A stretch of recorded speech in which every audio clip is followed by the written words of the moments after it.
Selamat pagi adik-adik semuanya. Mengucap syukur untuk kasih setia Tuhan, untuk berkat Tuhan, karena kita semuanya bisa kembali, bisa bersekutu di dalam sekolah minggu Tunas Muda pada pagi hari ini. Ibu ingin menyapa anak-anak semuanya yang ada di rumah, semua dalam keadaan sehat ya, puji Tuhan. Nah, pada minggu ini kita akan belajar di pelajaran yang ke-11. Tetapi sebelum kita melanjutkan sekolah minggu pada pagi ini, Ibu ingin berdoa. Mari kita berdoa semuanya anak-anak. Mengucap syukur Tuhan untuk pagi ini, mengucap syukur untuk segala hal, mengucap syukur untuk segala kebaikan yang kami rasakan di dalam kehidupan kami. Tuhan Yesus, pada pagi hari ini kami boleh bersama-sama dengan anak-anak kami untuk sekolah minggu Tunas Muda. Berkati sekolah minggu ini Tuhan, biarlah sekolah minggu ini menjadi berkat untuk kita semua. Terima kasih Tuhan, kami menyerahkan kelanjutan sekolah minggu ini ke dalam tangan kuasa-Mu. Di dalam nama Tuhan Yesus kami berdoa dan bersyukur. Amin. Nah anak-anak, siapa yang masih ingat pelajaran yang ke-10 kemarin? Kalau di pelajaran yang ke-10 kita belajar tentang keyakinan yang membahagiakan akan kedatangan Yesus kembali. Nah, inti dari pelajaran kemarin bahwa janji kedatangan Yesus ke dunia ini adalah pasti.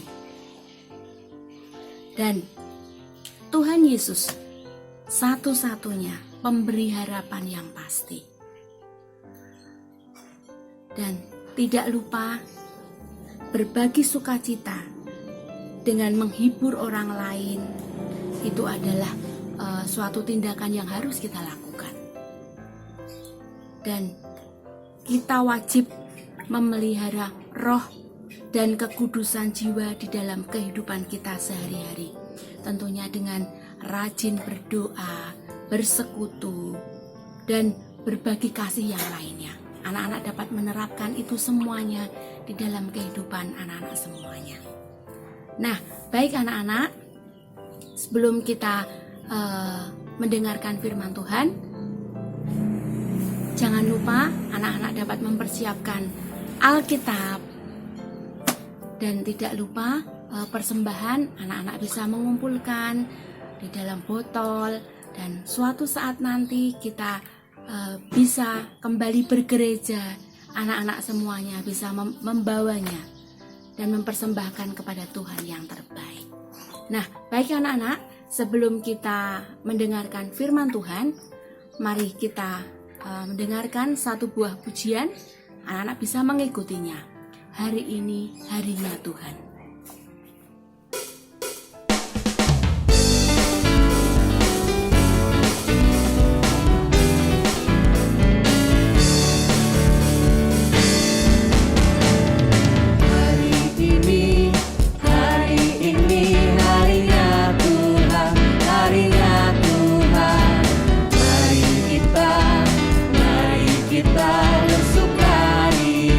Bersukaria,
Selamat pagi adik-adik semuanya.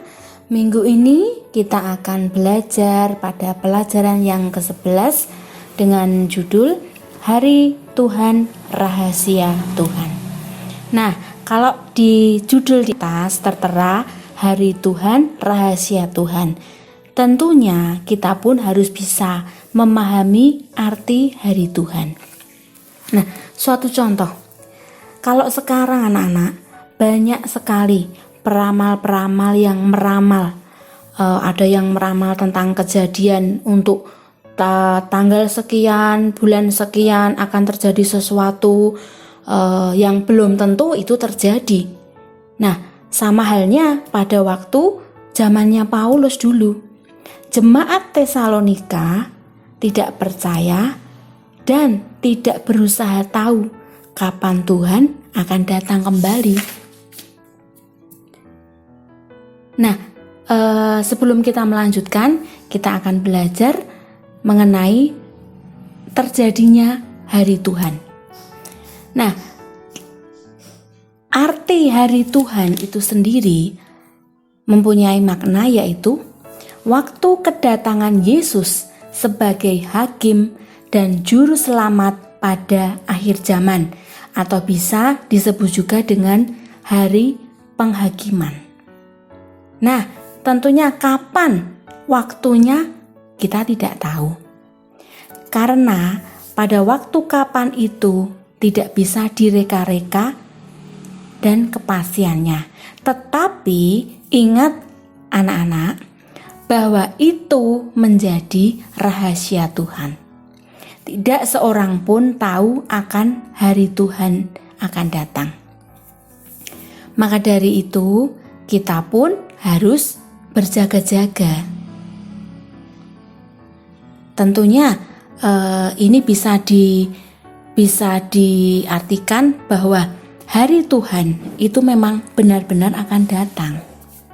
Tetapi sebagai manusia kita tidak tahu kapan dan waktunya itu akan terjadi. Nah, kemudian untuk bab B, hari Tuhan adalah hari murka. Orang-orang yang tidak percaya kepada Yesus Kristus tentunya akan mengalami penderitaan, kebinasaan, dan banyak hal yang mereka alami. Maka dari itu, adik-adik semua, kita tidak ingin Allah marah, Allah murka kepada kita dengan jalan yang tentunya dikehendaki Tuhan. Satu contoh, orang tua kalian marah kepada kalian karena kalian melakukan kesalahan. Banyak ya anak-anak ya, mungkin di rumah kalian melakukan kesalahan yang membuat orang tua marah. Tetapi dengan marahnya orang tua kalian, itu merupakan sikap bahwa orang tua kalian mengasihi kalian. Nah, bagaimana sikap kita kalau orang tua sedang marah atau benar-benar kita dimarahi? Tentunya takut, bukan? Pasti. Sebagai anak yang orang tuanya marah, tentunya kalian mesti takut. Lalu, bagaimana dengan Allah yang murka kepada kita? Tentunya lebih mengerikan daripada orang tua kita. Anak-anak paham ya?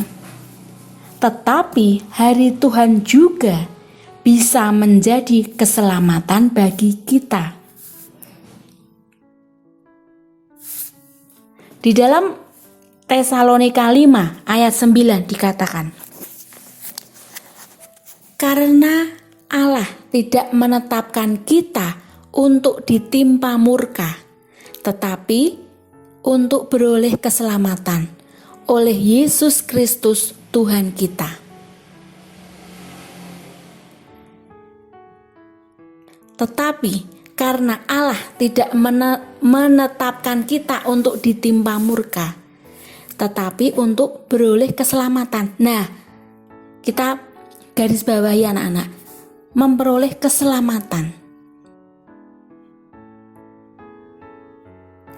Paham ya anak-anak ya? Kemudian yang bab C, aku bebas dari murka. Suatu contoh, kalau di kehidupan sehari-hari orang tua yang marah kepada anaknya, tentunya merupakan sikap mereka dengan mengasihi anak-anaknya.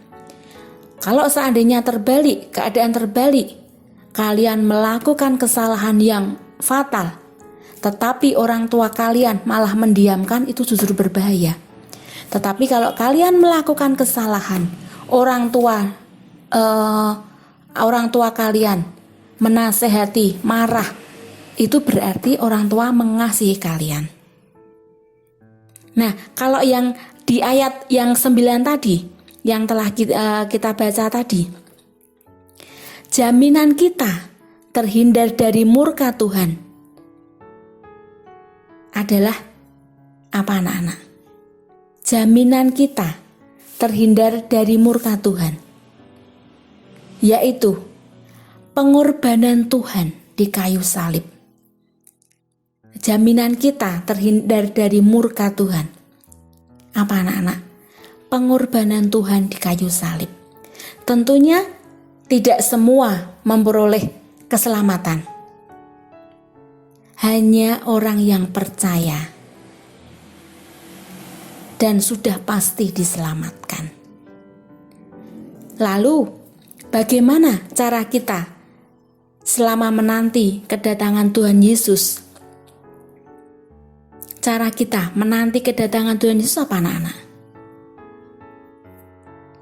Kita menempatkan firman Tuhan sebagai yang utama di dalam kehidupan kita sehari-hari.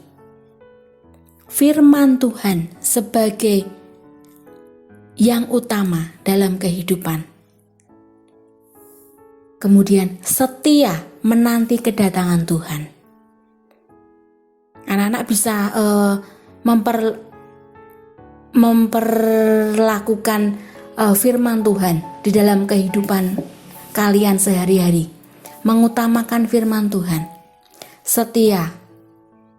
Nah, kalau anak-anak bisa melaksanakan firman Tuhan untuk kehidupan sehari-hari, kemudian setia itu banyak hal anak-anak. Setia itu bisa setia mungkin ke gereja, setia beribadah, setia bersekutu, setia melayani, dan tentunya pasti setia menanti kedatangan Tuhan. Nah, untuk kehidupan anak-anak selanjutnya, anak-anak sudah percaya dan benar-benar menempatkan firman Tuhan untuk kehidupan anak-anak di keseharian kehidupan anak-anak. Tuhan pasti menjamin anak-anak akan diselamatkan karena anak-anak dengan setia bahwa menempatkan firman Tuhan yang utama di kehidupan kalian. Nah, anak-anak, itulah sedikit renungan pada hari ini, pelajaran yang ke-11. Nah, sebelum kita akhiri, anak-anak, kita mari membaca ayat hafalan. Kita baca ayat hafalan 2 kali. Ayat hafalan diambil dari Roma 5 ayat 9. Kita baca ya anak-anak, 2 kali. 1, 2.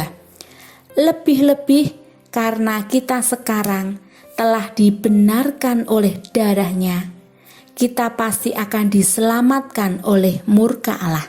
Sekali lagi. Lebih-lebih karena kita sekarang telah dibenarkan oleh darahnya, kita pasti akan diselamatkan oleh murka Allah. Amin. Nah, demikian anak-anak pelajaran 11 pada minggu hari ini. Kita lanjut nanti pelajaran yang ke-12 minggu depan. Selamat hari Minggu, Tuhan Yesus memberkati.